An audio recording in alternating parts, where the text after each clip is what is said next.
বাংলাদেশে ক্রমশই বাড়ছে বিদেশি বিনিয়োগ, যার ফলে বাংলাদেশের আর্থিক পরিস্থিতি অনেকটাই স্থিতিশীল হচ্ছে। বাংলাদেশে যদি চীন বাণিজ্য শুরু করে তাহলে ভারতের বিরুদ্ধে কোনো পরিকল্পনা করবে না তা নিশ্চিত করে বলা যায় না। গ্রাম বাংলায় বহুল প্রচলিত একটা প্রবাদ আছে, শকুনের দোয়ায় গরু মরে না। ভারত চেয়েছিল তাদের আজ্ঞাবহ সরকারের পতনের পর বাংলাদেশকে অস্থিতিশীল করতে, যাতে বিনিয়োগকারীরা মুখ ফিরিয়ে নেয় আর বাংলাদেশ যেন দেউলিয়া হয়ে যায়। নরেন্দ্র মোদী হয়তো ভুলে গিয়েছে আমরা রাষ্ট্র ক্ষমতায় কোনো চাওয়ালাকে বসাইনি। বাংলাদেশের রাষ্ট্র ক্ষমতায় একজন নোবেলজয়ী অর্থনীতিবিদ। শেখ হাসিনার পতনের পর বিনিয়োগকারীরা মুখ ফিরিয়ে নেয়নি, বরং গত 5 আগস্টের পর থেকে এখন পর্যন্ত বাংলাদেশে বিনিয়োগ এসেছে কয়েক বিলিয়ন ডলার। শুধু তাই নয়, সামরিক খাতের উন্নয়নে নেওয়া হচ্ছে যুগান্তকারী পদক্ষেপ। বাংলাদেশের এগিয়ে যাওয়া যেন কিছুতেই মানতে পারছে না ভারত এবং তাদের মিডিয়াগুলো। ডক্টর মোহাম্মদ ইউনূসের নেতৃত্ব এবং বাংলাদেশের অর্থনৈতিক উন্নয়ন নিয়ে কী বলছে পশ্চিমবাংলার মিডিয়া, আসুন তা দেখি। বাংলাদেশে ক্রমশই বাড়ছে বিদেশি বিনিয়োগ, যার ফলে বাংলাদেশের আর্থিক পরিস্থিতি অনেকটাই স্থিতিশীল হচ্ছে। শুক্রবার 6 জুন জাতির উদ্দেশ্যে ভাষণে এই তথ্য তুলে ধরলেন অন্তর্বর্তী সরকারের প্রধান উপদেষ্টা মোহাম্মদ ইউনূস। তিনি বলেন, চীনের বাণিজ্য মন্ত্রী সম্প্রতি বাংলাদেশে এসেছিলেন। গত অক্টোবর থেকে মার্চ পর্যন্ত বাংলাদেশে বিদেশি বিনিয়োগ এসেছে মোট 756 মিলিয়ন আমেরিকান ডলার, অর্থাৎ বাংলাদেশি টাকায় যার পরিমাণ 9,247 কোটি টাকায়। ইউনূস জানান, চীনের 100টি সংস্থার প্রায় 150 বিনিয়োগকারী ও ব্যবসায়ী নিয়ে বাংলাদেশে এসেছিলেন। ইউনূসের আশা, খুব শীঘ্রই বাংলাদেশে বড়সড় বিনিয়োগ করবে চীন। তাহলেই বুঝুন, যে চীন ভারতের শত্রু দেশ বলে পরিচিত, সেই চীন বাংলাদেশে এসে বাণিজ্য নিয়ে বৈঠক করেছে।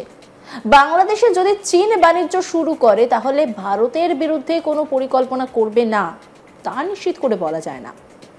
ইউনূস বলেন, 1971 সালে দেশ স্বাধীন হওয়ার পর থেকে যে পরিমাণ অর্থনৈতিক উন্নতির কথা ছিল সেই উচ্চতায় আমরা পৌঁছতে পারিনি। মোহাম্মদ ইউনূস তিনি ঠিক কি বলেছেন শোনাব আপনাদের। চীনের বাণিজ্য মন্ত্রী চীনের 100টি কোম্পানির প্রায় 150 বিনিয়োগকারী ও ব্যবসায়ী নিয়ে বাংলাদেশে এসেছেন। আমরা আশা করছি খুব দ্রুতই বড় আকারের বিদেশি বিনিয়োগ দেখতে পাব। সম্প্রতি আমি চীন, কাতার, জাপান সহ কয়েকটি দেশ সফর করেছি।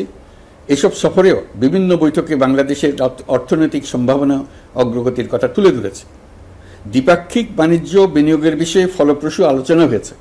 আরও বেশি সংখ্যক বাংলাদেশি যাতে বিদেশে কর্মসংস্থানের সুযোগ পায় সে চেষ্টা করেছে। বাংলাদেশে কাতারি বিনিয়োগকারীদের জন্য একটি বিশেষ অর্থনৈতিক অঞ্চল গড়ে তোলার বিষয়ে আমাদের মধ্যে আলোচনা হয়েছে। গত মাসে আমি জাপান সফরে গিয়েছিলাম। এই সফরে জাপানের প্রধানমন্ত্রী বাংলাদেশকে বাজেট সহায়তা ও রেলপথ উন্নয়নের জন্য $1 বিলিয়ন ঋণ ঘোষণা করেছেন।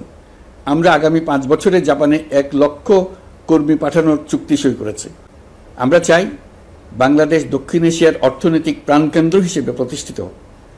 এই কারণে বিনিয়োগ পরিষেবার উন্নয়নের পাশাপাশি বন্দরের সক্ষমতা বাড়াতে উদ্যোগ নিয়েছি। এটা করা সম্ভব না হলে দেশের কোটি কোটি মানুষের বেকারত্ব ঘুচবে না।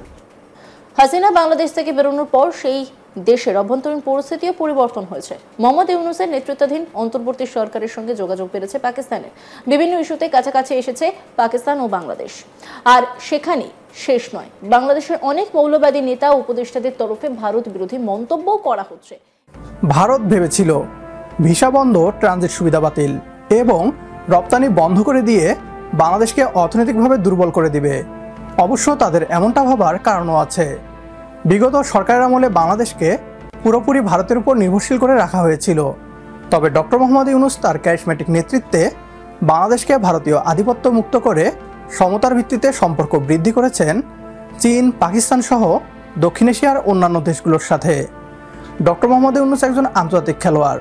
তার বিরুদ্ধে ভারত যতই ষড়যন্ত্র করুক না কেন, তাতে কোনো লাভ হবে না, যা আমরা বিগত কয়েক মাসে দেখেছি। আর তাই তো ষড়যন্ত্র করে ব্যর্থ হয়ে ভারতের পররাষ্ট্র মন্ত্রণালয় বাংলাদেশের সাথে সম্পর্ক স্বাভাবিক করতে চেষ্টা চালিয়ে যাচ্ছে। তবে আমরা মনে করি ভারতের মতো সুবিধাভোগী এবং সুযোগ সন্ধানী স্বার্থপর দেশের সাথে বাংলাদেশের সম্পর্কের কোনো দরকার নেই। আমাদের সাথে একমত হলে কমেন্ট বক্সে ইয়েস লিখে জানিয়ে দিন আমাদের।